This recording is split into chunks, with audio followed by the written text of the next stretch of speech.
Hey guys, today's the big day. We're gonna open my new Brother 2340 Coverstitch machine. I've broken the seal, but I haven't taken it out of the box yet. We're gonna do that together.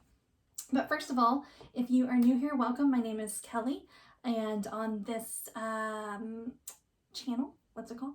This channel, we do a lot of sewing and embroidery, and now we do cover stitching. Don't know what cover stitching is? Well, join the club. I'm not sure I do either. I just knew I had to have it. So cover stitching, my understanding, again, we're going to kind of learn together. It looks very much like a serger, but both in the way it looks, the machine itself, and the way it stitches. So the difference is that a serger cuts off your excess, whereas the cover stitch does not. And I know that seems like such a small difference, but if you have a serger, you know there's a difference. Like you have times, like around a neckband or a hem, where you don't want to, and yes, you can, well, so there's bigger differences in that, because you can get rid of your knife on your serger, but also a serger does the loop, it has two loopers, they're called, so it loops on both sides.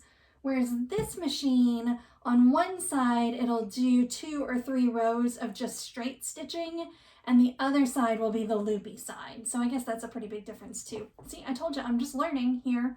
So it's good for hemming and neck bands. So, okay, so here's the deal.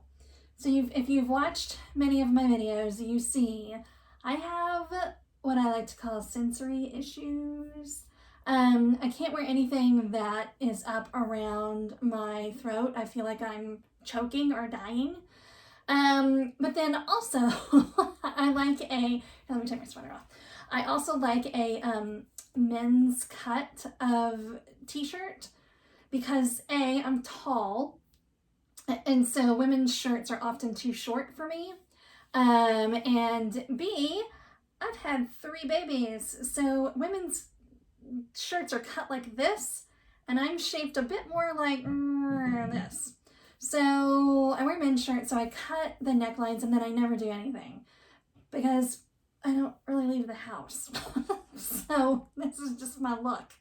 But I thought, you know, if I could got more into making my own clothes, I mean, I sew every day, but I don't often make my own clothes. And I like knit, and I like 100% cotton. I mean, I got issues, y'all, especially when it comes to clothes. I mean, I have issues in general, but when it comes to clothes, I got issues. So I want to be able to start making some of my own shirts. You know, kids' clothes I can do all day long. Cotton I can do all day long. But when you start working with a knit, you know, serger is great for seams on knit. But if you, like your hem, it's really hard to get a nice professional looking hem or neckband, but a cover stitch, again, my understanding, a cover stitch is going to make that much easier for us, and again, gives a much more professional look.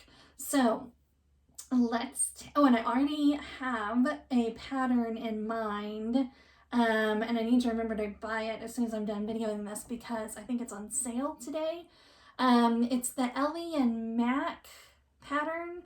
I've never bought from them before, so this will be my first one. So I think what we'll do is we'll open this today, and then maybe we'll kind of do, like, I'll do sort of a video series of this pattern that I'm going to buy.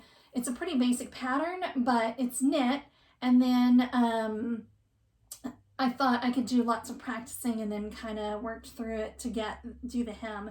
It's basically a cardigan. Again, I'm such a fashionista. I wear my sweaters that I bought at Sam's Club, the very chic Sam's Club. And they are, I love them. I live in Texas. It's not even that cold, but when it gets a little cold, I get really cold. So, because I'm a Texan. But I wear these all the time, and I love them. They're getting a little bit threadbare, and then also they're almost Chanel-like, and they get staticky. And because of my sensory issues, I cannot stand the static, and so then I have to take it off and I have to, you know. So I'm going to try to make this pattern from Ellie and Mac is kind of the same silhouette, but I can make it out of just like knit fabric. I have this one laying around that's kind of, but it's, I think, maybe going to be a little too sheer. Like it's not really going to keep me all that warm, but I thought I could maybe practice with this. I've got some, this isn't enough for a cardigan, but I thought I could use it to practice too. It's more of a sweatshirt knit. So we may end up somewhere in between, but these are kind of the things I'm going to practice with to try to make that sweater. So, but let's open it up and see what's in here. I still have no idea where I'm going to put it. There's no room in here to put it. But like I said last time, I think, you know, it's not something I'm going to use every day. So if I can find somewhere for it to kind of come up and down or be put away and then moved here, I don't know. We'll just kind of see how that goes. Let me put you up high a little here. Alrighty, here's what's in the box. It looks like we have our instruction manual, which we will be checking out. I do know I'm in some groups. I joined some like cover stitching groups, and one's specific for this machine. I do know I want to buy, there's our pedal. I do know I want some different needles, but I wanted to go ahead and wait to get the machine to see what needles I needed. I also have kind of assumed that I need serger thread, but I actually don't know. I don't know what weight. I mean, it's got to make sense that that would be it, but I guess we'll see. So see, we got a couple little tools. Oh, there's some needles. They're going to be universal though, and we probably want, I'm going to be doing mostly knits, so I'll probably order some ballpoint, although I probably have plenty of ballpoint around here. There's our presser foot, and we got a little screwdriver, a little cleaner, some tweezers, and then here's the machine. I thought I read that it came pre-threaded, which would have been nice just to see how it was threaded, but oh no, it does. I was actually hoping it had some like little, I think my serger came with like a couple of little bitty cones, but no worries. Well, I've got serger thread if that's what it takes. So let's take this out of the box and take a look at it. All right, let me tilt this down a little bit. There she is. Oh, she's gonna need a name. I don't know what to name her.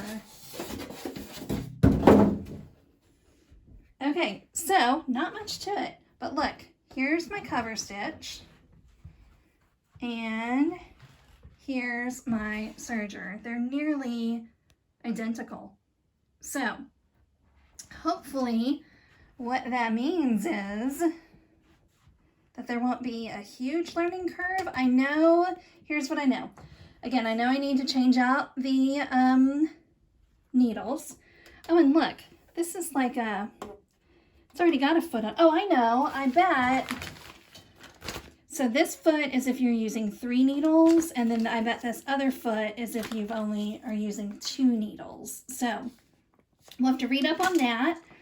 I'll have to read up and see what kind of thread I need, and then find a place to put it. If you guys have any suggestions on what to name her, I'm open to that. All of my machines are female for very obvious reasons, which is that they get stuff done.